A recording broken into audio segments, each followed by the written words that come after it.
Morning students. आज 9.3 को हम फिनिश करेंगे। 25 क्वेश्चन से स्टार्ट कर रहे हैं बेटा।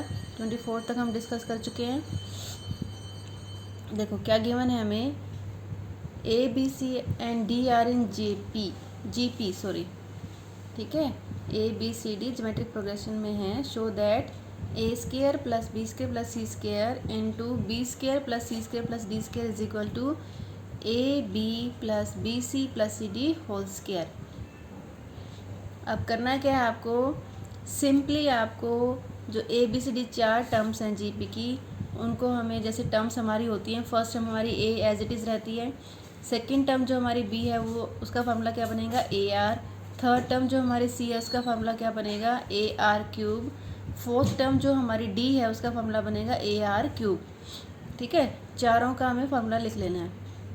First term as it is, second term A R जो हमें बी गिवन है, third term A R square जो हमें सी गिवन है, fourth term A R cube जो हमें डी गिवन है। चारों का फार्मूला लिख लिया। अब सिंपली हमें लेफ्ट हैंड साइड में ये वैल्यू रिप्लेस कर देनी है।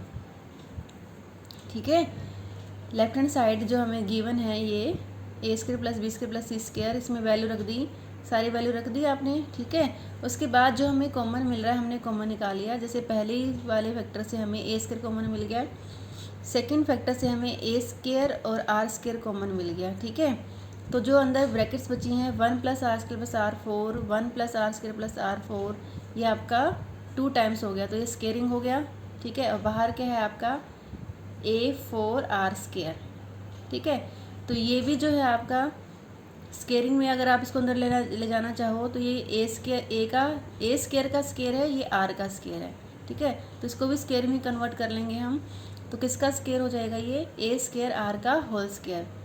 ठीक है, तो ये भी स्केयरिंग है और ये भी स्केयरिंग है, तो हम क्या करेंगे इनको अंदर मल्टीप्लाई कर देंगे। ठीक है, क्योंकि दोनों का होल स्केयर है ना, तो ये अंदर ब्रैकेट मल्टीप्लाई हो जाएगी, क्या हो जाएगा ए स्केयर आर और ए स्केयर आर क्यूब भी लिख सकते हो आप, मैंने डिफरेंट छोड़ दिया है, A square R into R square छोड़ दिया है, A square R rest power 4 हो जाएगा, ये मैंने यहाँ इसको डिफरेंट छोड़ दिया है, A square R into are की पावर 4। ठीक है, मल्टीप्लाई करना है, मतलब आपको अपने हिसाब से आप जैसे मर्जी चाहें आप मल्टीप्लाई कर सकते हैं, इसको आपको तीनों फैक्टर से मल्टीप्लाई कर लेना है। ठीक है, फिर हम क्या करेंगे, इसमें से हम सेपरेट करेंगे according to the right hand side.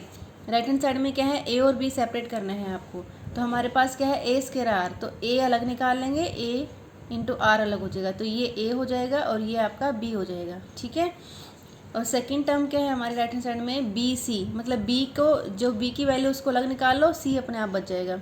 ठीक है, मतलब बी मीन्स ए आर को अलग कर लो आप, तो यहाँ जो भी है आपको उसमें से एक ए और एक आर अलग कर लो, बाकी जो बचा ए बचा और आर स्केयर बच गया, तो ये आपका बी हो जाएगा और ये आपका सी हो जाएगा। ठीक है, ऐसे ही आपका नेक्स्ट टर्म क्या है सी डी है, मतलब सी को अलग कर लो, डी अपने आप बच जाएगा।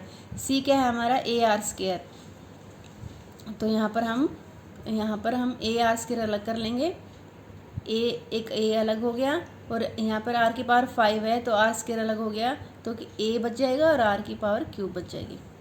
ठीक है, तो ये आपका सी और डी आ गया। ठीक है, तो क्या करना है आपको, सिंपली चारों टर्म्स का फॉर्मूला लेफ्ट हैंड साइड में रिप्लेस करना है, फिर जो कॉमन आ रहा है कॉमन ले लेना है। ठीक है, अगर आप कॉमन नहीं लेते हैं तो ये मल्टीप्लाई में आपको थोड़ा टफ पड़ेगा, इसलिए कॉमन लेके फिर उसको होल स्केयर बना के अंदर मल्टीप्लाई करना है। ठीक है, अब होल स्केयर बना के मल्टीप्लाई करने के बाद फिर आपको इन टर्म्स को ऐसे सेपरेट करना है कि ए इंटू बी इंटू सी इंटू डी बन जाए। क्लियर? हाँ जी, बाकी छोटी मोटी कैलकुलेशन आप अपने हिसाब से करना चाहें तो कर सकते हैं, ऐसी कोई प्रॉब्लम नहीं होगी। ओके, अब क्वेश्चन नंबर 26 देखो, insert 2 numbers between 3 and 81 so that the sequence in GP. 2 number insert करने हैं इनके बीच में, 3 और 81 के बीच में, A2 और A3, तो मतलब फर्स्ट टर्म तो हमारी 3 हो गई और जो फोर्थ टर्म है first second third fourth term हमारी 81 हो गई। ठीक है, अब A4 का फार्मूला बनेगा A R cube is equal to 81, A की वैल्यू 3 रिप्लेस कर दी, तो आर क्यूब हमारा आ गया 27, 81 को 3 से डिवाइड कर देंगे, कितना आ गया 27, तो ये किसका क्यूब है, 3 का क्यूब है, तो r की वैल्यू आपके आ गई 3। अब हमें a भी पता है 3 है और r भी पता है 3 है, तो a2 हमारी हो जाएगी 3 इंटू a इंटू आर होती है ना, तो 3 इंटू 3 9 हो गई, 9 को फिर 3 से मल्टीप्लाई करेंगे तो थर्ड टर्म आ गई 27। ठीक है, ये बहुत आसान क्वेश्चन था। आपका अगला क्वेश्चन है find the value of n so that a की power n plus 1 plus b की power n plus 1 upon a rest power n plus b rest power n may be geometric mean between a and b।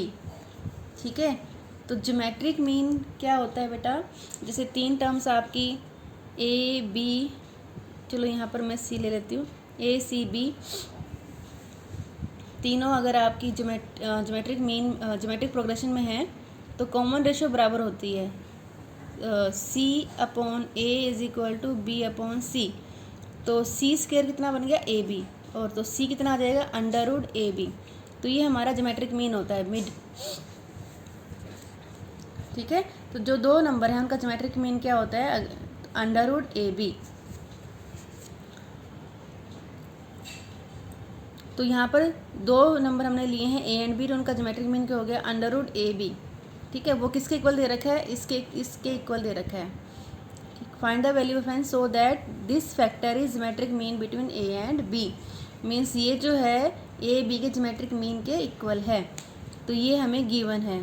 ठीक है, अब under root को मैंने power 1/2 में convert कर लिया है क्योंकि हमें पावर ऐड करनी है यहाँ पर। ओके, इन दोनों को इक्वल रख दिया, और फिर क्या करना है हमें, नेक्स्ट स्टेप हमें ऑब्वियस है कि हमें क्या करना पड़ेगा, क्रॉस मल्टीप्लाई करना पड़ेगा। और कोई रास्ता नहीं है हमारे पास जाने के लिए, तो हमें क्या करना पड़ेगा, क्रॉस मल्टीप्लाई कर दिया। क्रॉस मल्टीप्लाई करने के बाद जो सेम पावर है वो ऐड होगी, जैसे a की पावर 1/2 है, a की पावर n है, तो n प्लस 1/2 होगी, और b की पावर 1/2 होगी। और यहाँ किसकी पावर ऐड हो जाएंगी, जब आप इसको bn से मल्टीप्लाई करेंगे तो b की पावर ऐड हो जाएंगी। ठीक है, अब क्या किया हमने, हाँ, अब जो एक जैसी टर्म्स जैसे a है, इन टर्म्स को हम एक साइड ले जाएंगे और b वाली को हम एक साइड ले जाएंगे। ठीक है,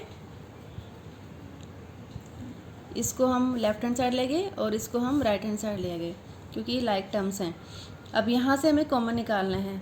अब कॉमन निकालते समय आपको ध्यान देना है कि ये जो नंबर है n प्लस 1, इसको हम n प्लस 1/2 प्लस 1/2 लिख सकते हैं ना, 1 मतलब हाफ प्लस हाफ कर सकते हैं। तो ये हमने कॉमन निकाल लिया है, a की पावर n प्लस 1/2 कॉमन निकाल लिया है, तो हाफ और अंदर बच जाएगा, a की पावर हाफ और अंदर बच जाएगी, ये पावर आपकी अंदर बच जाएगी। ठीक है, सेम हेयर आपको यहाँ पर क्या कॉमन निकालना है, क्योंकि यहाँ पर ये बड़ी पावर है और ये छोटी पावर है, तो ये बाहर निकल जाएगी। तो यहाँ 1 में से आपने हाफ बाहर निकाल लिया तो हाफ अंदर बच जाएगी। ठीक है, तो दोनों साइड ये फैक्टर कॉमन हो जाएगा, कट जाएगा। क्या बचा आपके पास, a की power n plus 1/2 is equal to b की पावर n प्लस 1/2। अब इनको डिवाइड कर देंगे। ठीक है, तो इधर 1 आ जाएगा, और ये है a प्लस b की whole power n plus 1/2 is equal to 1। और 1 को आप सेम बेस में कन्वर्ट करेंगे क्योंकि हमें कंपैरिजन से ये वैल्यू निकालनी है। तो 1 को आप किसी की भी पावर 0 हो तो वो 1 होता है, लेकिन हमें क्योंकि सेम बेस चाहिए इसलिए हम 1 को a अपॉन b की पावर 0 में कन्वर्ट कर लेंगे। ठीक है, अब हम कंपेयर कर सकते हैं क्योंकि बेस सेम हो गया तो पावर शुड बी सेम, तो n की वैल्यू आ जाएगी आपकी -1/2। ठीक है, तो बस क्वेश्चन आसान है। आपको क्या करना है, इसको इसके ज्योमेट्रिक मीन के इक्वल लेना है। ज्योमेट्रिक मीन मैंने यहाँ बता दिया है कि ज्योमेट्रिक मीन क्या होता है दोनों नंबर्स का, ये कॉमन रेशियो से ही आता है। ठीक है, तो ज्योमेट्रिक मीन होता है अंडर रूट ए बी, दो नंबर्स का ज्योमेट्रिक मीन क्या होता है, अंडर रूट ए बी। तो ये जो गिवन फैक्टर है ये ज्योमेट्रिक मीन्स के इक्वल ले लेना है आपको। ठीक है, और फिर क्रॉस मल्टीप्लाई करके बस सेम पावर्स को आपको कंबाइन करना है। ठीक है, और उसके बाद कॉमन फैक्टर आपका कट जाएगा और आपको जो ये 1 आया है इसको आपको सेम बेस में कन्वर्ट कर लेना है। ठीक है, 1 को आपको सेम बेस में कन्वर्ट कर लेना है। बाकी सिंपल कैलकुलेशन है, अंदर मल्टीप्लाई आप आराम से कर सकते हैं ब्रैकेट्स को। ठीक है, और कॉमन निकालना मैंने बता दिया है। कई बच्चों को दिक्कत हो सकती है कि यहाँ पर n प्लस 1/2 कैसे कॉमन आया है, तो आप 1 को ब्रेक करेंगे, 1 हाफ प्लस हाफ, तो एक n प्लस हाफ बाहर आ जाएगा और एक हाफ अंदर बचेगा। क्लियर? हाँ जी, अब देखिए आप क्वेश्चन नंबर 28 है, सम ऑफ 2 नंबर से 6 times their geometric mean show that the numbers are in the ratio, मतलब जो दो हम नंबर मान रहे हैं, let a and b are two numbers, तो क्या कह रहा है, sum of two numbers means a plus b, sum of two numbers, दो नंबर हमने ए बी ले लिया तो उनका सम कितना हो गया, ए प्लस बी। 6 टाइम्स 6 मल्टीप्लाई करना है किससे, देयर ज्योमेट्रिक मीन्स, तो ज्योमेट्रिक मीन्स हम पिछले क्वेश्चन में भी देखा है कि अंडर रूट ए बी होता है, ठीक है। दो नंबर्स का ज्योमेट्रिक मीन क्या होता है, अंडर रूट ए बी। तो ये हमें गिवन है, दिस इज गिवन कि sum of two number is 6 times of their geometric mean. तो आपको अब शो क्या करना है, जो नंबर्स जो हमने ए बी लिए हैं उनका ratio means A is to B, हमें ए की वैल्यू ये है और बी की वैल्यू ये है, ये प्रूव करना है हमें, ठीक है। तो हम यहाँ से स्टार्ट कर रहे हैं, इसका होल स्क्वायर करेंगे हम, ए प्लस बी होल स्क्वायर हो गया, 6 का होल स्क्वायर 36 और अंडर रूट कैंसिल हो जाएगा ए बी, ठीक है। अब हम एक आइडेंटिटी यूज़ कर रहे हैं बेटा, ये आइडेंटिटी आपने पहले भी पढ़ी होगी, ए प्लस बी का whole square is equal to A minus B का होल स्क्वायर प्लस 4ab, ठीक है। क्यों होती है ये, क्योंकि यहाँ पर जब हम खोलते हैं a square plus b square plus 2ab आता है और यहाँ पर क्या आता है माइनस 2ab, तो माइनस 2ab प्लस 4ab, तो प्लस 2ab हो जाएगा, तो ये दोनों इक्वल हो जाएंगे, ठीक है। यहाँ जो माइनस 2ab आएगा उसको प्लस 2ab बनाना है, तो इसलिए हमने 4 ऐड कर दिया कि 4 माइनस 2 2 हो जाएगा। जब आप इनको दोनों को खोल के देखेंगे तो आपका आंसर सेम आता है, ठीक है।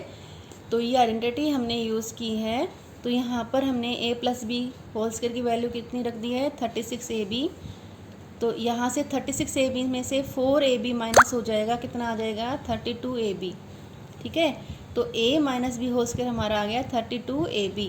तो अब हम इसका स्क्वायर रूट ले लेंगे, तो यहाँ से स्क्वायर हट जाएगा, a minus B is equal to 32 जो है 16 टूज़ा होता है, ठीक है, 16 टूज़ा, 16 का फैक्टर 4 इंटू 4 बाहर आ जाएगा स्क्वायर रूट से और अंदर बचेगा √2, तो ये 4√2 अंडर रूट ए बी, ठीक है। तो अब हमारे पास एक इक्वेशन ये थी, first equation a plus B is equal to 6 under root A b, second equation आ गई है a minus b 4 under root 2 under root A B. तो इन दोनों इक्वेशंस को हम सोल्व करेंगे एलिमिनेशन मेथड से to find the value of a and b, क्योंकि हमें a और b की वैल्यू निकालनी है तभी उनका रेशो निकलेगा। तो हमें दो अननोन है और दो इक्वेशन हमने बना लिए। जब हम इनको ऐड कर रहे हैं प्लस बी से माइनस बी कट जाएगा, a plus a 2a is equal to under root A B common आ गया यहाँ पर, तो 6 प्लस 4 अंडर रूट 2 आ गया, ठीक है। अब 6 प्लस 4 अंडर रूट 2 में से 2 कॉमन आ जाएगा, तो अंदर बचेगा 3 प्लस 2 अंडर रूट 2 और ये 2 भी आपका कैंसिल हो जाएगा, ठीक है। तो आपके पास क्या वैल्यू बची है, a is equal to 3 plus 2 under root 2 A B. अब क्या करते हैं हम इस वैल्यू को इक्वेशन 1 में या इक्वेशन 2 में कहीं पे भी आप रिप्लेस कर सकते हो, but is comfortable to you. तो मैंने यहाँ पे इसको इक्वेशन 1 में रिप्लेस किया है वैल्यू a को, ताकि मैं b निकाल सकूँ। तो a प्लस बी, हमारे पास इक्वेशन 1 क्या थी, a plus B is equal to 6 under root A B, तो a की वैल्यू यहाँ पर मैंने रिप्लेस कर दी है, तो यहाँ पर a हो गया, ये सारा a था हमारा, 3 plus 2 under root 2 under root A B plus b is equal to 6 under root B. तो इसको आपको सोल्व करना है, ठीक है। सोल्व करने के लिए आप जैसे मर्जी करें, मैंने तो यहाँ ब्रैकेट खोल के सोल्व किया है, आप क्या कर सकते हैं कि यहाँ पर under root A B common ले लें, फिर आपका 6 माइनस 3 हो जाएगा, 6 माइनस 3 कितना हो जाएगा 3, और ये 2 अंडर रूट सेम रहेगा माइनस 2 अंडर रूट बी, ठीक है। मैंने तो क्या किया है, यहाँ ब्रैकेट खोल के फिर मैं उसको साइड में ले गई हूँ, तो जो लाइक टर्म्स है 6 अंडर रूट ए बी माइनस 3 अंडर रूट ए बी माइनस हो जाएगा, तो कितना बचेगा 3 अंडर रूट ए B minus 2 under root B, फिर मैंने कॉमन ले लिया। नहीं तो आप ऐसे भी कर सकते हो, b इज इक्वल टू सीधा ही आप अंडर रूट ए बी को कॉमन दिखा दो 6, और ये उधर चला जाएगा माइनस हो जाएगा, -3 - 2 अंडर रूट 2 अंडर रूट ए बी, ये और भी छोटा हो जाएगा, ठीक है। अंडर रूट ए बी और under root A B common आ जाएगा, 6 आपका लेफ्ट हैंड साइड में ही राइट हैंड साइड में है, और ये आपका उधर जाएगा तो -3 - 2 अंडर रूट 2 हो जाएगा, तो ये क्या बचेगा 3 - 2 अंडर रूट 2 ए बी, ठीक है। तो b की वैल्यू आ गई। तो कैलकुलेशन में आप हार्ड एंड फास्ट नहीं होता है, जैसा अभी आप चाहो आप ऐसा कर सकते हो, but answer should be correct. तो आपके पास ए और बी की वैल्यू आ गई है, ए आपके पास ये है, बी आपके पास ये है। अब इनकी रेशियो ले लेंगे तो ये अंडर रूट ए बी कट जाएगा and the answer is find out. ठीक है, यही आपको आंसर निकालना था कि ए और बी की जो रेशियो है क्या है, 3 + 2√2 = 3 - 2√2। ठीक है, ये बैलेंस होके कट जाएगा। क्लियर हो गया ये? तो क्या किया हमने इसमें, हमने गिवन से स्टार्ट किया है। हमें गिवन था a + b = 6 times of the geometric mean. Geometric mean हमें पता है अंडर√a होता है। फिर हमने इसको स्केयरिंग करके आइडेंटिटी यूज़ की है। ये आइडेंटिटी आपको याद रखना है कि इसमें ये आइडेंटिटी यूज़ करनी है, a + b² = a - b² + 4ab। ठीक है, यहाँ से ये वैल्यू रिप्लेस करके हमें दो इक्वेशन मिल गई, एक a + b की और एक a - b की। फिर हमने एलिमिनेशन मेथड से a और b निकाल लिया और उनका रेशियो ले लिया। ठीक है, इजी। हाँ जी, अब देखिए 29th क्वेश्चन। 29th क्वेश्चन कह रहा है कि if a and g be arithmetic mean and geometric mean between two numbers, prove that the numbers are a ± √a + g a - g। तो क्या है, a जो है अर्थमेटिक मीन है, g जो है ज्योमेट्रिक मीन है। ठीक है, ज्योमेट्रिक मीन तो अंडर√a भी होता है। अर्थमेटिक मीन मीन्स एवरेज जो है, दो नंबर की एवरेज क्या होती है, a + b/2। ठीक है, ज्योमेट्रिक मीन तो अंडर√a भी होता है और अर्थमेटिक मीन्स एवरेज मीन जो हम निकालते हैं वो दो नंबर्स की जोड़ के 2 से भाग करते हैं, वही होता है ना। तो a क्या गिवन है आपको, a + b/2 और g क्या गिवन है आपको, अंडर√a। ठीक है, दो नंबर हमने कौन से लिए हैं, a और b लेट किए हैं। तो क्या क्या गिवन है हमें, a गिवन है a + b/2 और g गिवन है अंडर√a। तो आपको प्रूव करना है जो दो नंबर्स हैं, जो a और b है, उनकी वैल्यू क्या आ रही है।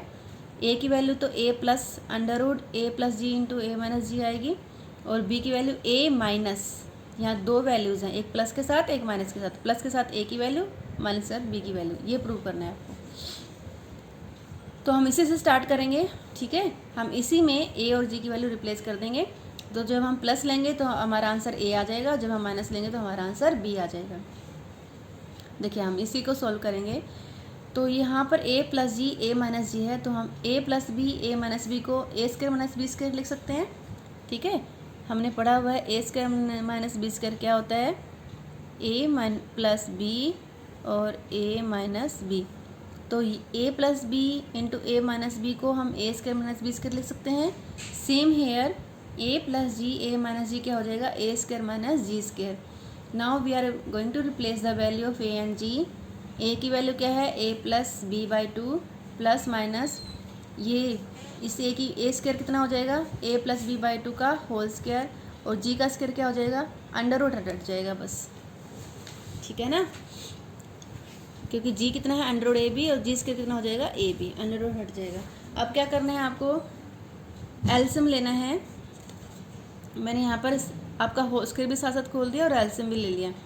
2 का स्क्वायर कितना हो जाएगा 4।